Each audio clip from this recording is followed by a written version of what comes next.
కడప జిల్లా బద్వేల్ పట్టణంలోని 2024-2026 నూతన మద్యం పాలసీలో భాగంగా బద్వేల్ ఎక్సైజ్ సర్కిల్ పరిధికి మంజూరైన 15 మద్యం దుకాణాలకు దరఖాస్తులు ఆహ్వానిస్తున్నట్టు ఎక్సైజ్ ఇన్స్పెక్టర్ బి సీతారామిరెడ్డి తెలిపారు.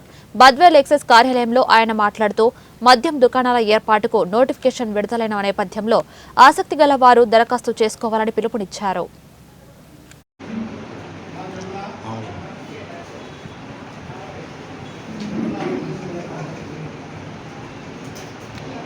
పదకొండవ తేదీ 9 గంటలకు కడపకు రావాలా?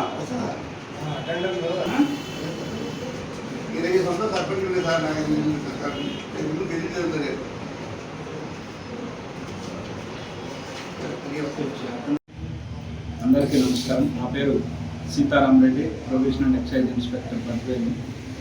ఈరోజు ముఖ్యంగా అందరికీ తెలియజేయడం ఏమనగా ఆంధ్రప్రదేశ్ ప్రభుత్వం కొత్తగా ప్రవేశపెట్టిన మద్యం విధానంలో భాగంగా బద్వేల్ ప్రొవిజనల్ ఎక్సైజ్ స్టేషన్ పరిధిలోని బద్వేలు, కోరుమామిళ్ళ, బీకోడూరు, గోపవరం, కల్స్పాడ్ మండలాలకు సంబంధించి 15 మద్యం షాపులను మంజూరు చేయడం జరిగింది. ఈ 15 మద్యం షాపులకు గాను ఈ నెల 1 నుంచి 9వ తేదీ వరకు ఆన్లైన్ ద్వారా దరఖాస్తులను స్వీకరించడం జరుగుతుంది. దరఖాస్తుదారులందరికీ 11వ తేదీన జడ్పీ సమావేశం హాల్ నందు కలెక్టర్ గారి సమావేశంలో లాటరీ తీయబడుతుంది. కావున ఆసక్తి గల వారు ఆన్లైన్ ద్వారా